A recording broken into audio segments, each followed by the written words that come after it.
Hello, welcome back to Mac and Wise Podcast. Thank you guys for showing up. You could have been anywhere in the world, so I'm glad and I appreciate the time you spending with me. Because you can get back most anything in this world, but you can't get back time. So thank you so much. I appreciate it, and I'm humbled that you came and spent a little time with me. Today, I just want to talk a little bit about entrepreneurship and the journey that I'm on. It's ups and it's downs, it's trials and tribulations. You know what I'm saying? But at the end of the day, I'm 100% glad that I invested in me. That I took the time out of my life and said, you know what? Um, it's something that you love to do. Because fashion is my passion. And I always tell people at Macawa's Collection, fashion is your passion, then make this your home. And I love creating clothes and putting things together and seeing the material come alive and how the body of it feels on a person and how they look and how they feel. It's almost like when you go into a barber shop and you get that haircut. And once you get that haircut, it's like you can transform and take over the world. It's the same thing with apparel, same thing with women that go into a beauty shop and get their nails and hair done and they pedicure and foot done. You just feel like a whole new person when you have certain aspects about how you look makes you feel like you can conquer anything. And so that's my feeling. That's what I like.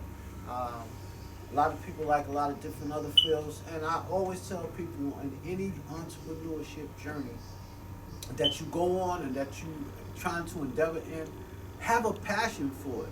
Have that passion that when things go bad, because they are, you can trust and believe that. And all these people talking about how much money they make and all these YouTube channels and if you do this, you're going to make this amount of money, and if you do that, you're going to make that amount of money. It's a bunch of garbage.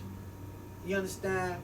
And the people who are making that took a long journey, figured it out through the mishaps, the trials, and the tribulations, went through that muddy water, and then was able to find that niche, that thing that actually people are going to buy. Because without a product to buy, you make no money.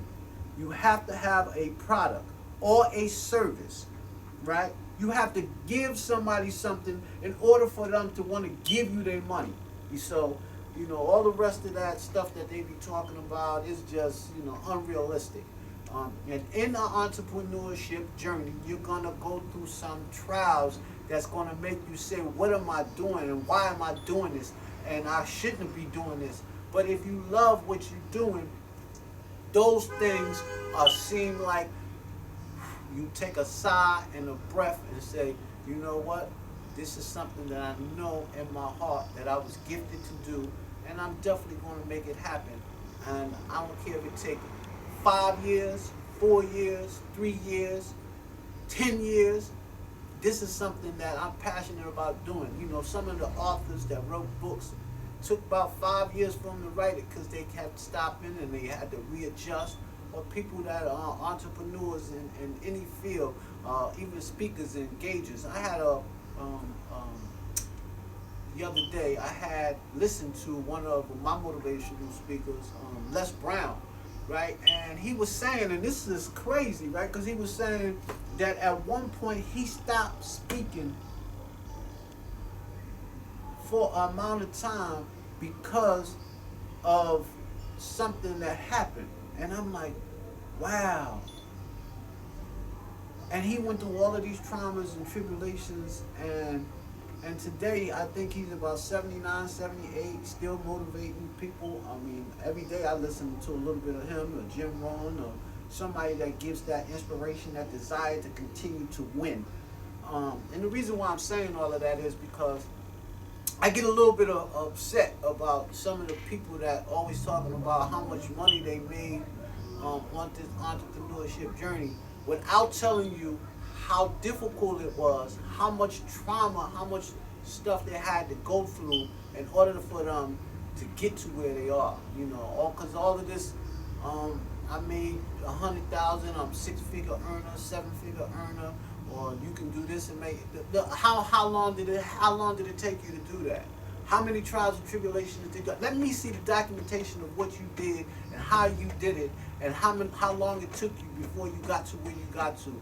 Then when you start telling me about that journey of the downfalls and the pits, then I will understand when you say I made this and I made that, because now you've learned through all of these mistakes, and now maybe you can give a course or learn or teach somebody else something that you've learned, because now I understand that particular journey that you went through, that pit, that fall. All right, now explain that to me. Explain why the bank wouldn't give you that loan that you needed. Explain why when you went to give your goods and services that you didn't have the right marketing, or when you did go to a marketing service and they ripped you off for a whole bunch of money, telling you, oh, let's put this analytics and find out exactly the people that you want, and a month go by, a month go by, a month go by, and they steady taking money, but no, you don't get any clicks on your website or on your funnel or any of that. So, don't just talk about the money that you made. Talk about the pitfalls that you went through in order for you to get to where you got, and let people understand that from the rip. Let them understand from the rip that it's not going to be an easy passage, but it's worth it.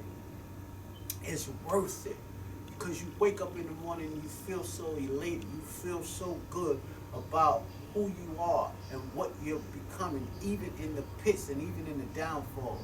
You wake up and figure out this idea that I have is going to take me somewhere, and I can help a lot of people on the way, that when I get to this place, that I know that I accomplished something, and look at all the people I help come with me. See what I'm saying? So, because it's not even about you, because if you have all the riches in the world and you haven't actually put somebody in position to be where they can help somebody else, you really haven't done anything. You know what I'm saying? So on that entrepreneurship journey, it's always about elevating not only yourself but the people behind you.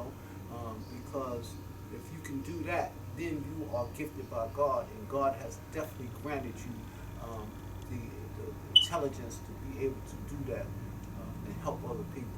So I just got a little peeved off about listening to a bunch of people talk about 6 figures and 7 figures, and they not telling you guys how hard the struggle was, and what they had to do and how they had accomplished it. I mean, there's a few people that talk about how bad they had it.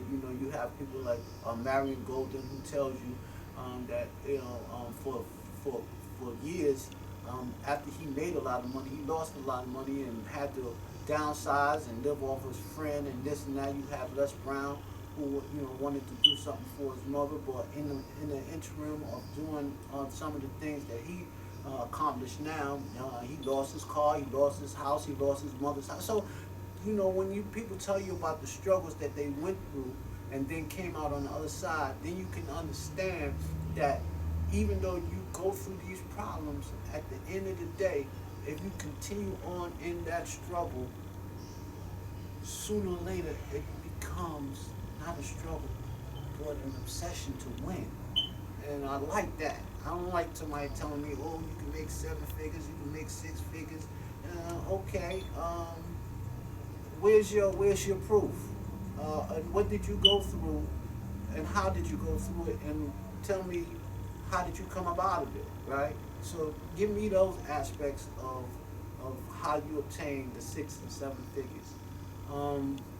Other than that, like I said, do something that you love to do. And when you love doing it, sometimes the money gonna come, but at a lot of times when you facing a lot of adversity, if you don't love what you do, that's when you see a lot of people close their doors. And even if you go to a point where you have to close up or downsize for a time, right, and you still fighting, right, then one of the things that I've learned in that fight and in that struggle, you become a better person, right? You become the humility of losing sometimes humbles you to a point. Whereas if you know that even when you get to that point where you feel success, right? That you are humbled by your adversity and the things that you went through in order to obtain that, and the people that you are able to help come with you on that journey, whether it be somebody,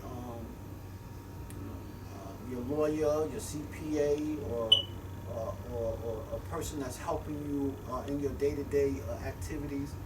It's just a blessing that you're able to achieve to a point where you can help other people. So that's the main thing with these goals that we have, not just for ourselves, but to enlighten people and to help them also. And I always say, even if you don't have a business, get your LLC. Get your LLC because first of all, it's a tax deferred. You can actually win on some of the taxes that you have, and you can create something, and you can, if you monitor it right and get your website and get your domain and this, that, and the third, you can actually get business funding, which is a plus. But without that, you can't get anything. So it starts off with certain things. First, just love what you do. Just love what you do. Take it from there. It's going to be step by step, one day at a time. Elevate yourself every day. Give yourself something that you write down that you want to accomplish within that week, every day. So you can look back and see, because you got to document what you're doing, because when you document what you're doing, at the end of the day, if something was to happen, you can see exactly where it went wrong. Or when something goes right, you can see exactly how it went right. And then you can double down on that.